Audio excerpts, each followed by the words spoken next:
technological right now. Why don't we live stream the situation, have everybody view it from all social platforms? So the solution just popped in my head, and I kind of went through it after that meticulously to create it so that it was beneficial for the police and for the community. Right. And it sounds like a great app, you know.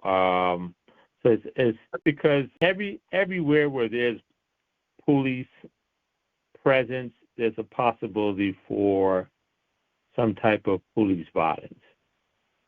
Absolutely. I've seen it since I've been a kid all the way up to my 50-plus years on this earth. We also seen it more Rodney King era, George Floyd. I mean, not just to name a few. And cops get off, even on a random traffic stop,